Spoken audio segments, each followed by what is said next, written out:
오늘 우리가 함께 나눌 말씀은 마가복음 16장 12절에서 13절 2절 말씀입니다.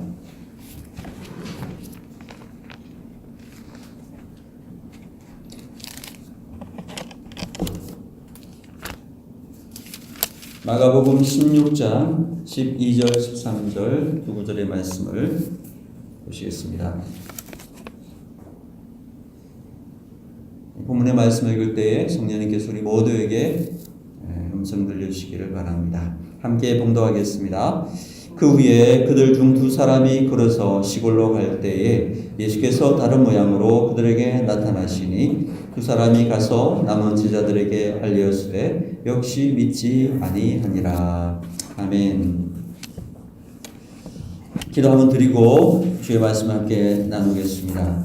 살아계신 하나님 감사합니다. 오늘도 저희들에게 복된 주의를 주시고 하나님 앞에 예배함으로 주의 얼굴을 배우게 하시니 감사합니다. 우리가 드리는 찬양과 기도와 또 하나님 앞에 드리는 은신을 받으시고 주의 놀라운 계시로 저에게 말씀하셔서 주님의 말씀 안에서 주의 영광을 보게 하시고 살아계신 하나님의 그 부활의 소망과 우리를 향하신 크고 놀라운 계획들을 우리가 보게 하셔서 확신 가운데 믿음 가할 수 있는 모든 주의 백성들 되도록 인도해 주시기를 원합니다. 부족한종을 십자가 뒤에 감추시고 성령께서 친히 감동하신 말씀을 증거해 주시기를 원하오며 예수 그리스도의 이름으로 간절히 기도합니다. 아멘. 오늘 아침에 예배하러 나오신 귀한 형제자매 여러분들을 주의 이름으로 환영하고 축복합니다. 예배 가운데서 주님 주시는 위로와 공급해 주시는 그 힘으로 주어진 이 한 주도 우리 모두가 승리하게 되기를 주의 이름으로 축복합니다. 우리 옆에 계신 분들하고 인사합시다. 당신은 주님의 기쁨이 되십니다. 인사하시기 바랍니다. 당신은 주님의 기쁨이 되십니다. 네, 저는 오늘 본문의 말씀 가지고 마가복음 강의 65번째 시간으로 부활을 경험해야 부흥이 온다. 부활을 경험해야 부흥이 온다라는 제목으로 하나님 말씀 증거하도록 하겠습니다. 어느 교회에 믿음이 좋기로 소문난 그런 집사님이 있었다고 합니다. 이 집사님의 취미는 등산하는 것이었다고 합니다. 바쁘다 보니까 좀처럼 시간을 내어 등산을 갈 수 없었는데요. 그러던 어느 주일날 주일 예배를 빼먹고 등산을 가게 되었다고 합니다. 높은 산을 오르면서 아름다운 경치를 보면서 오랜만에 등산의 기쁨을 만끽하였습니다. 너무 기쁜 나머지 오랫동안 산에 머물다가 해가 기우는 것도 모르고 있다가 주위가 깜깜해지는 걸 보고서 비로소 이제 집에 가야 되겠구나 그런 생각을 하고 서둘러 하산을 하게 되었습니다. 그러나 항상 서두르면 문제가 된다고 서둘러 내려오다가 그만 발을 잘못 딛는 바람에 그만 헛디뎌가지고 이렇게 아주 몸을 몇 번 굴른 다음에 높은 절벽에 굴러 떨어지는 그런 상황을 맞이하게 되었습니다. 한참 떨어지다가 기적처럼 절벽에 갈라진 틈에 있던 작은 나뭇가지를 딱 잡았는데 마침 죽진 않고 그 나뭇가지를 붙잡고 매달리게 되었습니다. 한참 매달려 있는 동안에 생각해 보니까 자기가 주의를 빼먹고 등산을 오게 됐다는 사실을 알게 되었습니다. 그리고 그것 때문에 하나님께서 나에게 벌을 내리셨구나 이런 생각을 하게 되면서 그는 이렇게 외치면서 기도했습니다. 하나님 잘못했습니다. 용서해 주십시오. 저는 주님을 믿습니다. 제가 오늘 예배는 빼먹고 이곳에 와서 이렇게 어려운 일을 당했지만은 저는 주님을 믿습니다. 제발 좀 살려주세요. 그런데 신기하게 어디선가 목소리가 들려왔습니다. 너는 정말로 내가 너를 구원해 줄 줄로 믿느냐? 집사님이 너무 반가워가지고 외쳤습니다. 물론이고 말고요. 하나님, 저는 주님을 믿습니다. 제발 좀 살려주세요. 다시 목소리가 들려왔습니다. 좋다. 내가 너를 살려주겠다. 나를 믿고 지금 잡고 있는 손을 놓아라. 이 말을 듣자 굉장히 실망이 되었습니다. 한참 동안 생각하다가 이 집사님이 이렇게 소리쳤다고 합니다. 저기요, 거기 누구 다른 사람 없습니까? 저를 구원해 줄 다른 사람 없습니까?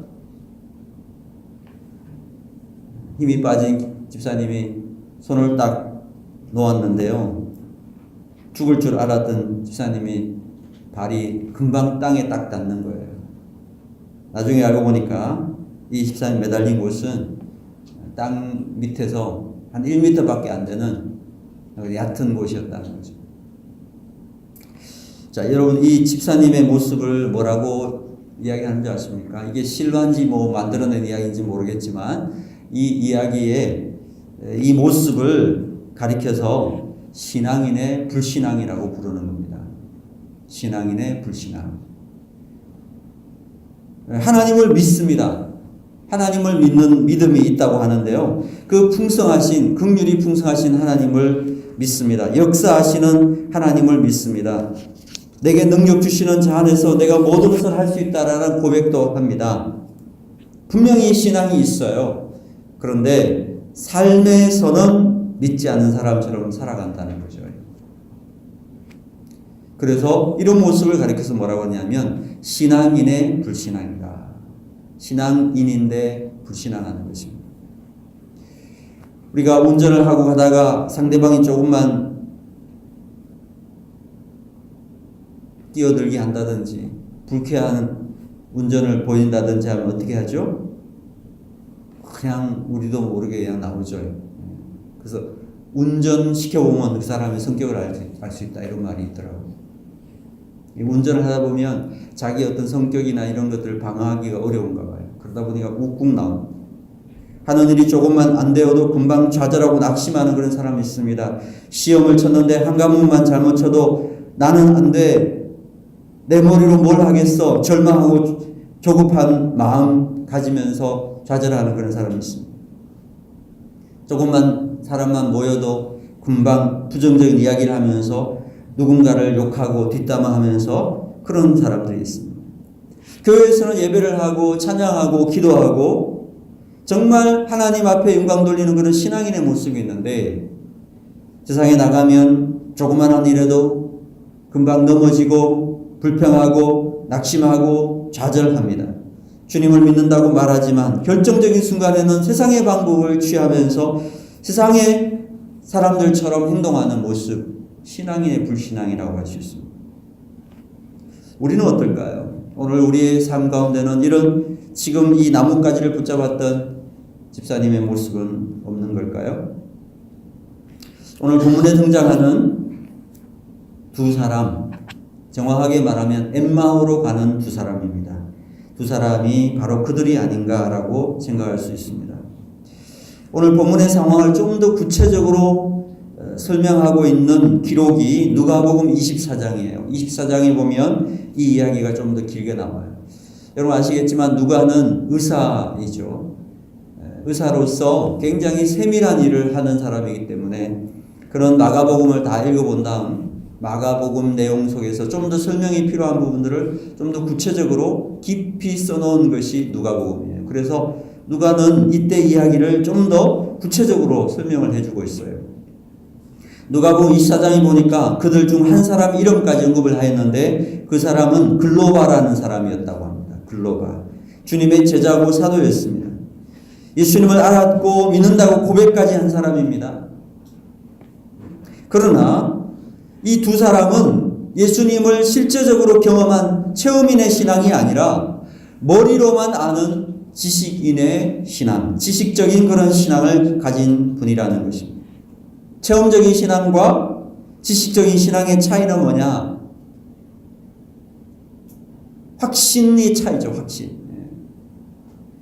여러분, 우리가 식당에 가서 음식을 이렇게 시키는 과정을 보면 식당에 가서 메뉴를 보면 음식을 주문할 수 있죠. 메뉴판을 보면서 이런 음식이 있다라는 걸 우리가 알 수 있죠.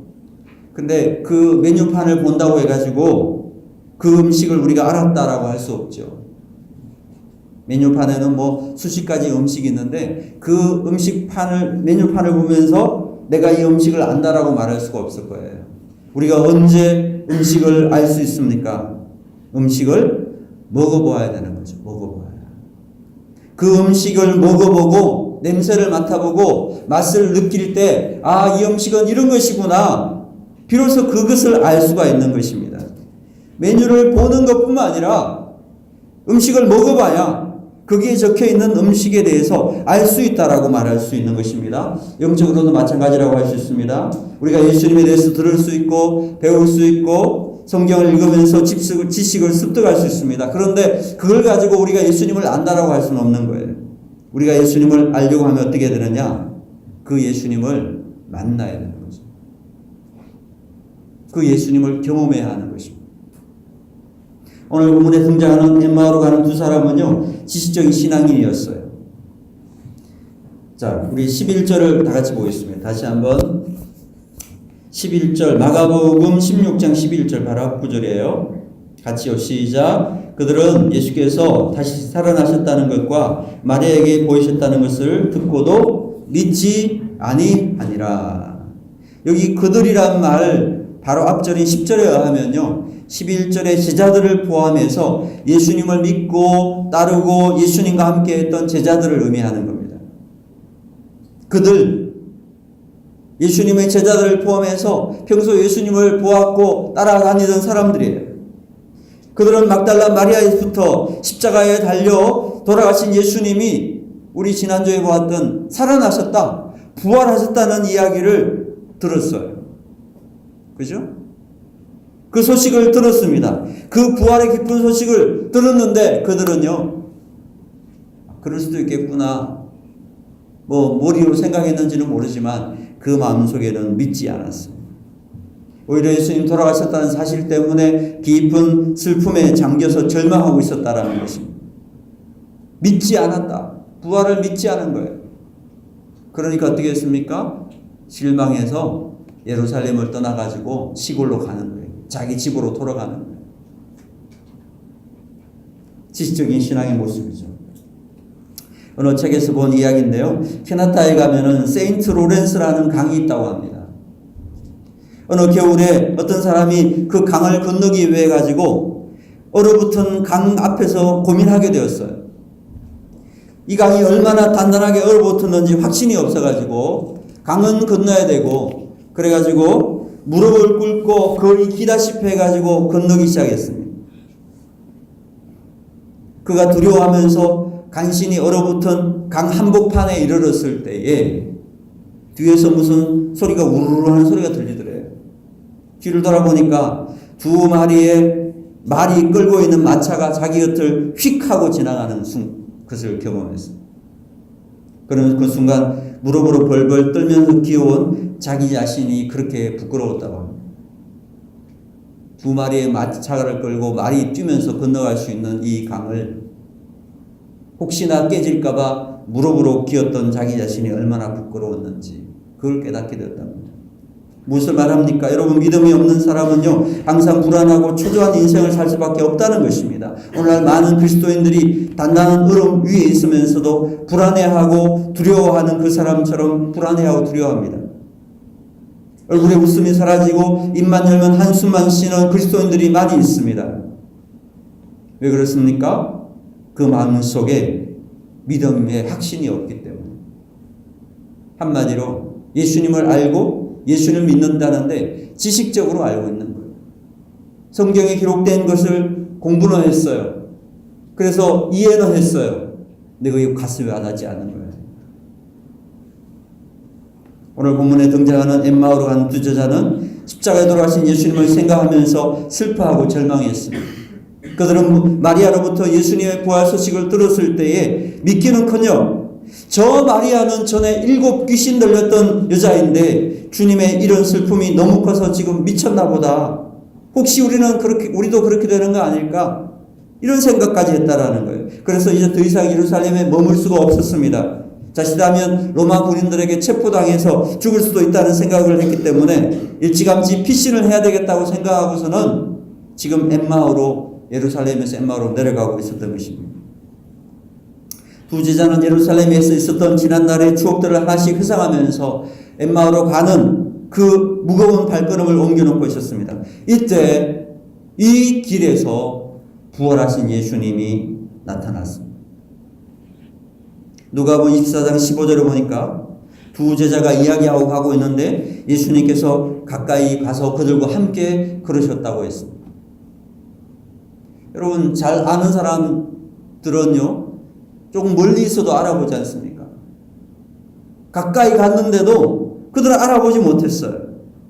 성경은 누가복음은 그렇게 이야기하고 있습니다. 그들의 눈이 가려져서 그렇게 되었다고 이야기했습니다. 누가복음 24장 15절을 보니까 그들이 서로 이야기하며 문의할 때에 예수께서 가까이 이르러 그들과 동행하시나 그들의 눈이 가려져서 그인 줄 알아보지 못하거늘.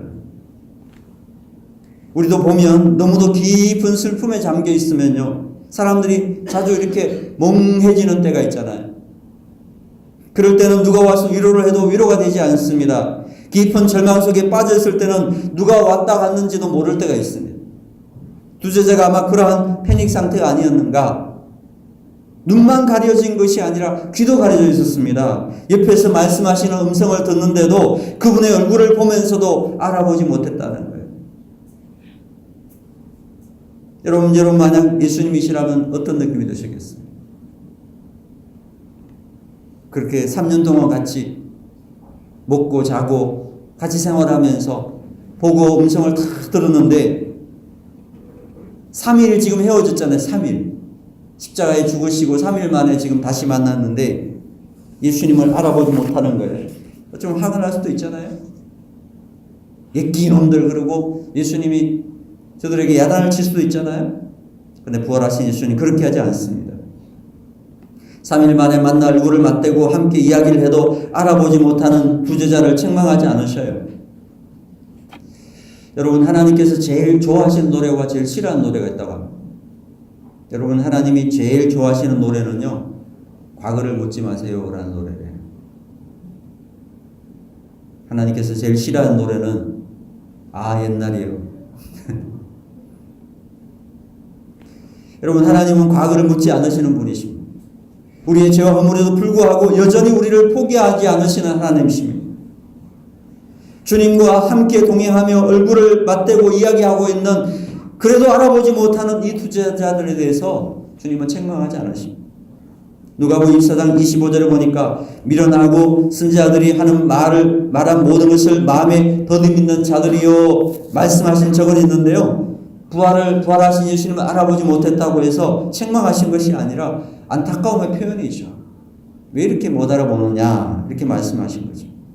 그리고 예수님은요, 너무 안타까운 마음에 모세와 구약의 많은 선지자가 예수님에 대해서 예언한 말씀들을 쭉 자세하게 풀어 설명해 주셨어요. 그리고 해가 저무니까 두 제자와 함께 어느 식당에서 음식을 먹으러 들어갔는데 예수님께서 식사 기도를 하고 떡을 떼어주는 그 순간에 그들의 눈이 밝아져서 자신들과 함께 걷고 대화하고 식사하고 기도하고 있는 이분이 바로 예수님이라는 사실을 비로소 알게 되었다는 거예요. 바로 그 순간에 눈이 밝아졌을 때에 부활하신 예수님을 만나게 되었다라는 겁니다. 그들이 십자가에 못 박혀 죽으셨던 그 예수님, 죽으신 예수님이 아니라 이제는 그들과 함께 동행하시고 그들과 함께 하시는 부활하신 예수님을 직접적으로 체험하는 그 순간에 놀라운 변화가 일어나기 시작했습니다. 사랑하는 여러분, 삶의 변화는 언제 시작되느냐? 바로 부활하신 예수님을 만나는 순간에 변화되는 거예요. 예수님과 함께 3년을 지냈습니다. 많은 말씀을 배웠습니다. 그들이 예수님 부활했다는 마리아의 증언도 들었습니다. 그런데 그들은 믿지 않았어요. 그런데 그들이 부활하신 예수님을 만나는 그 순간에 그들의 삶이 변화가 시작된 거예요. 눈이 밝아지게 된 거예요. 낙심하여 절망 가운데 있는 그들의 심령이 뜨거워졌다고 했습니다. 엠마오로 내려가던 그 길을 돌이켜서 예루살렘으로 다시 올라가기 시작했습니다. 그들은 예루살렘에 숨어있던 11 제자들과 함께 가서 이렇게 말했습니다. 제가 NIV 영어 성경으로 발음은 좋지 않지만 누가복음 24장 34절을 읽겠습니다. It is true. The Lord has risen. 예수 그리스도께서 부활하신 이 사실은 it is true. 그것은 사실이라는 거예요. 그는 팩트라는 겁니다. 이것은 사실입니다. 예수님 부활하셨습니다. 십자가에 달려 죽으신 예수님이 다시 살아나셨습니다. 이것은 사실입니다. It is true. 할렐루야. 이 순간에 부활의 경험을 한 이 순간에 그들의 변화가 일어난 거예요. 그들은 지금까지 살아오면서 죽음이라는 것은 모든 것의 끝이라고 생각했어요. 죽음은 인생의 마침표라고 생각했어요. 그 다음 세계는 없다고 생각했습니다. 죽음은 끝이라고 생각했습니다. 그래서 낙심했습니다. 두려워했습니다. 유대인들을 두려워했습니다. 왜냐하면 그들을 죽이려고 하니까 죽음이 끝이라고 생각했습니다. 그런데 부활의 주님을 만났습니다. 죽음이 끝이 아니구나. 죽음 다음에 다시 살아나는 부활이 있구나. 이 사실을 확인한 다음에 그들은 전혀 딴 사람이 되기 시작했습니다. 절망이 희망으로 바뀌어졌습니다. 엠마오로 내려가던 제자들이 예루살렘으로 올라가는 놀라운 일이 일어났습니다. 도망치던 제자들이 용기를 내어서 예루살렘에 돌아와 자기들을 죽이려고 하는 사람들에게 예수는 살아나셨다고 증거하는 사람들로 변화되기 시작했다는 겁니다. 완전히 딴 사람이 되어버렸어요. 사랑하는 여러분, 어떻게 보면 그들의 삶과 인생에 놀라운 부흥이 일어났다고 할 수 있지 않습니까? 여러분, 부흥이란 말, 리바이벌이란 말인데 이게 무슨 말입니까? 우리가 교회가 부흥된다 이런 말을 쓰는데 부흥이라는 의미를 우리가 생각하면 교회가 사람들이 많아지는 것을 부흥이라고 생각하는 우리 고정관념이 있습니다. 그런데 사실은 그게 아닙니다. 숫자가 많아지는 것은 부흥에 따른 결과일 뿐인 겁니다. 부흥이라는 건 이겁니다. 죽었던 영혼이 다시 살아나는 것. 그것이 부흥이에요. 리바이벌, 이 말은 다시 살아난다, 다시 소생한다 이런 뜻이 있어요. 더 나아가서 좌절과 절망 가운데 있는 사람이 소망과 희망을 품게 되어 새로운 삶을 시작한다. 이것이 부흥이라는 뜻이에요. 주저앉아 있던 영혼이 다시 일어나고 식어진 심령에 다시금 불이 붙어서 뜨거워지는 경험을 하는 것. 이것이 부흥이에요. 엠마오로 가던 두 제자는 부활하신 예수님을 만나는 그 순간에 그 마음 속에 불이 붙었어요. 그들은 이렇게 고백했습니다. 말씀을 풀어주실 때에 우리의 가슴이 뜨겁지 아니하더냐. 가슴이 뜨거워지는 경험을 했어요. 예수님 만났습니다. 낙심하고 슬퍼하던 그들의 심령에, 그 차가워진 심령이 부활의 예수님 만나는 순간에 그들의 심령에 불이 붙었습니다. 부흥이 일어났다라는 거예요. 도망치고 절망하고 두려워하던 그 사람들이 부활하신 예수님 만나는 순간에 그 가슴이 뜨거워지면서 담력을 얻게 되었어요. 용기를 얻게 되었어요. 그 가슴에 불이 붙던 것입니다. 누가복음 24장 32절 그들이 서로 말하되 길에서 우리에게 말씀하시고 우리에게 성경을 풀어주실 때에 우리 속에서 가슴이 뜨겁지 아니하더냐 하고. 여러분, 부흥을 경험하고 부활을 경험하면 가슴이 뜨거워지는 부흥이 임하게 됩니다. 여러분의 가슴에 부흥의 불길이 붙게 되기를 주의 이름으로 축복합니다. 여러분, 부활은 사람을 변화시키고 가정을 변화시키고 사회를 변화시키는 그런 힘이 있는 줄로 믿습니다. 부활하신 예수님 만나잖아요. 그럼 변화가 일어나요. 그러면 새 출발이 하는 놀라운 역사들로 삶의 새로운 역사가 시작되는 것입니다. 베드로는 예수님 모른다고 3번이나 부인했어요. 무서워 떨면서 옛 직업인 어부의 생활로 돌아가서 고기를 낚았는데요. 부활하신 예수님 만났을 때 그는 다시금 용기와 확신을 얻게 되었습니다. 그리고 평생 그리스도를 위해 살기로 결심을 하고 그 결심대로 살았고 나중에 주님을 위해 순교하였습니다.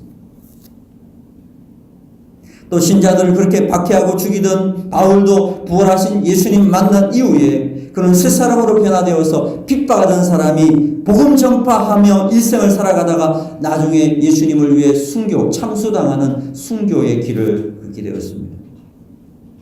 예수님의 몸에 못자국, 그 손을 만져보고 옆구리에 찔렸던 창자국에 손을 넣어봤던 의심 많았던 도마도요. 부활하신 예수님을 만난 이후에 그는 변화되어서 전도자가 됐고요. 나중에는 인도까지 가서 복음을 증거하다가 인도에서 순교당했습니다. 인도에 가면 도마 기념교회가 있습니다. 여러분, 부활하신 예수님 만났던 사람들마다 다 변화가 일어났어요. 그 변화라는 게 어떻게 시작되는지 아세요? 가슴이 뜨거워지는 부흥의 변화입니다. 가슴이 뜨거워지는 경험이 시작된 거예요. 지금까지 부활하신 예수를 만났던 수많은 사람들이 이방 종교로부터 개종해가지고 그리스도께로 돌아왔고, 수많은 가정들이, 수많은 민족들과 나라들이 그리스도께 돌아오는 새 출발, 새로운 경험을 하게 되었다라는 거예요. 그것이 바로 부흥의 시작이었어요.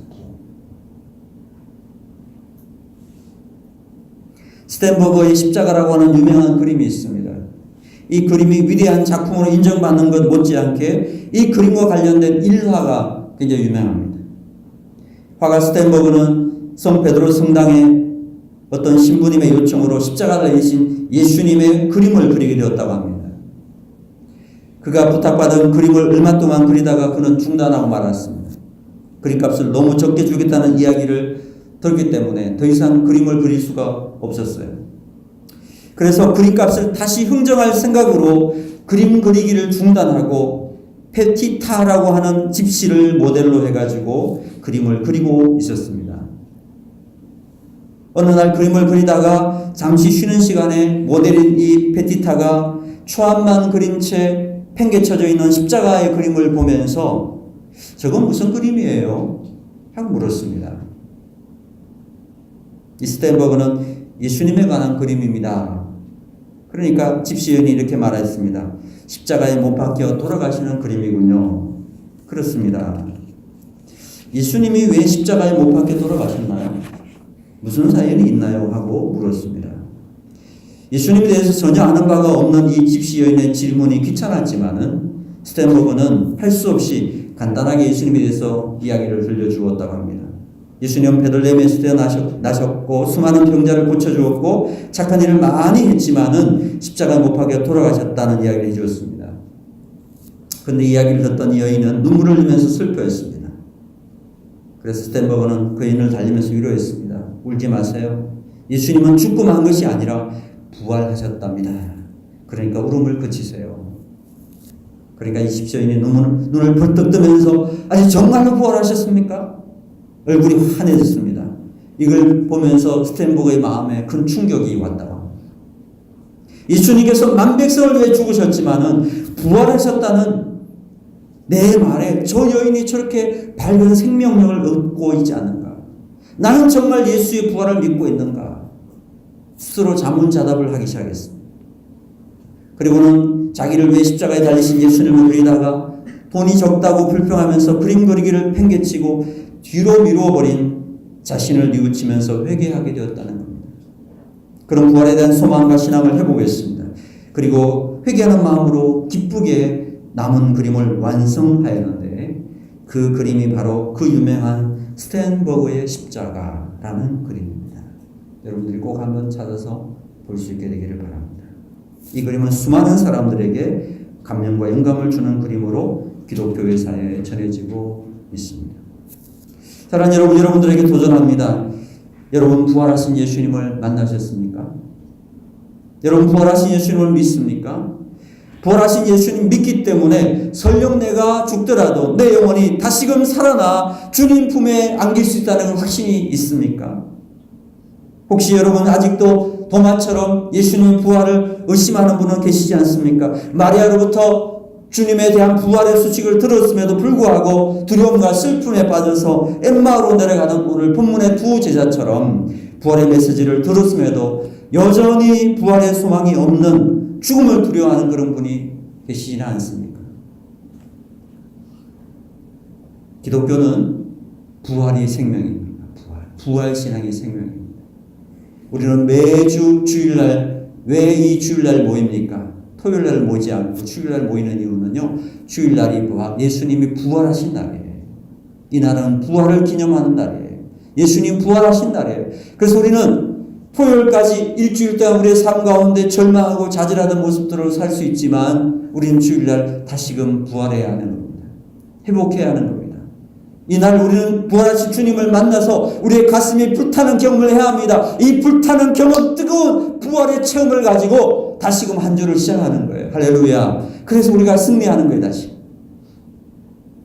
예수님은 말씀하십니다. 나는 부활이요 생명이니 나를 믿는 자는 죽어도 살겠고 우리는 예수 그리스도의 부활로 살아가는 사람들이에요. 부활 신앙이 우리의 삶의 중심에 있는 것입니다. 이 신앙이 우리의 삶을 지탱해 주는 거예요. 이 세상에서 가장 위대하고 기쁜 뉴스가 무엇이겠습니까? 저는 그것이 부활의 사건이라고 생각합니다. 오늘날 실시간 검색 1위, 실검 1위를 굉장히 중요하게 생각하더라고요. 그걸 막 이광스럽게 이야기하는데 하나님은 부활이야말로 우리 모든 것에 실검 1위가 되어야 될 줄 믿습니다. 항상 부활의 신앙이 우리 가슴에 충만히 머물러야 해요. 머리로만 이해하고 있는 게 아니라 우리 가슴으로 느껴지는, 그래서 부활로 말미암아 우리의 가슴이 뜨거워지는 이 부흥의 경험을 해야 하는 겁니다. 그럴 때 우리의 모든 환경, 좌절과 절망과 두려움과 우리의 모든 어두운 환경들을 다 떨쳐내고 우리 삶이 일어날 수 있는 거예요. 오늘 저 여러분 삶 가운데에 부활로 말미암아 부어지는 뜨거운 부흥이 임하게 되기를 주 여러분을 축복합니다. 여러분의 가정에 임하게 되기를 축복합니다. 여러분의 일터에 임하게 되기를 축복합니다. 여러분의 관계 속에 임하게 되기를 축복합니다. 손길 닿는 곳마다 이 놀라운 부활로 말미암아 일어나는 부흥의 역사들이 함께하기를 주님의 이름으로 축원합니다. 네, 기도하겠습니다.